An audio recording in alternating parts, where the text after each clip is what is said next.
In this chapter, we're going to be talking about oligopoly. So we have started perfect competitive, monopoly, which are two extreme cases, and the pure perfectly competitive market, as well as monopolistic market, to be honest, they are extremely rare. Usually we observe more intermediary status, such as monopolistic competition and oligopoly. So in monopolistic competition that we covered, those firms, they are competing with each other, like Google and Apple. They're just rivals. But for oligopoly, now we are looking into the scenario where firms can possibly or theoretically collaborate. And we are to evaluate the potentiality, the actual feasibility of such collaboration. Okay, so let's look at the definition of oligopoly. That is defined as market in which only a few firms compete or collaborate with one another, and entry by new firms is impeded. So you can consider this as a closed circle, and there are only several incumbents in this circle. New firms, the entry of new firms are not under our discussion here. So there are several key characteristics. One is products may or may not be differentiated. And then there are barriers to entry. That's the key thing. And only a few firms account for most or all of total production. One example for this is cartel. Okay. Which is, and especially OPEC, oil producing entity collaborations. So those are major oil producing entities, companies and countries, and their internal meeting and conferences may determine the gas price of the entire world. Okay, so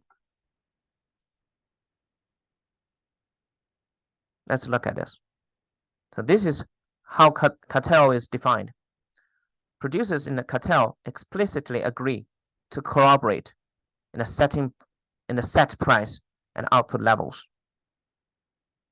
And enough producers adhere to the cartel's agreement, and if market demand is sufficiently inelastic, meaning that this cartel actually has market power, then the cartel may drive prices well above the competitive levels. For instance, OPEC, they may decide now we want to push up the oil and gas price. By how? By releasing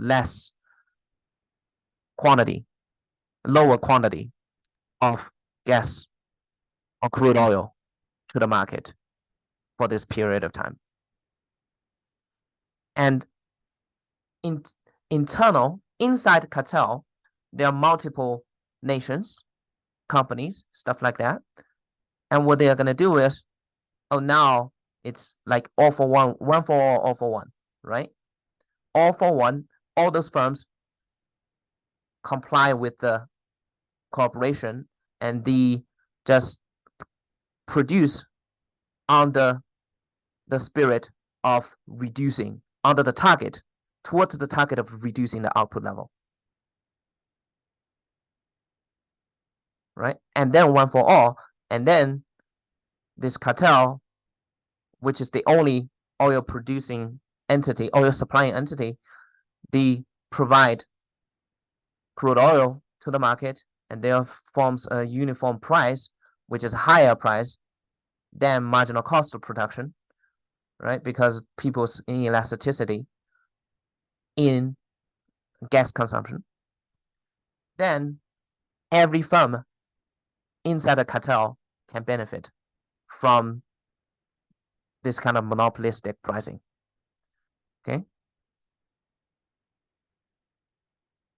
An equilibrium in an oligopolistic market that is known as Nash equilibrium.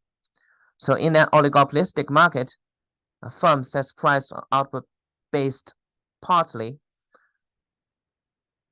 or mostly on strategic considerations regarding the behavior of its competitors.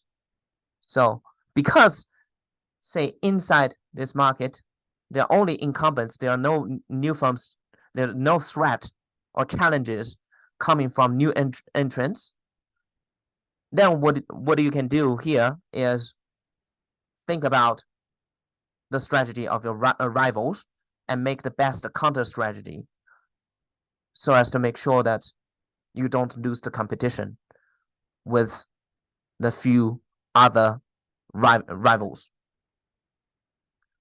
And when a market is in equilibrium, which is a steady state, firms are doing the best they can and have no reason to change their price or output. So that is what steady means. You're best. You feel pretty good with this state and you don't want to change. Okay? And the equilibrium of oligopolistic market that we are looking into, mostly Nash equilibrium. When a market is in such an equilibrium, firms are doing the best, or players are doing the best they can, have no reason to change. Again, everybody has done their best, and it's a steady state.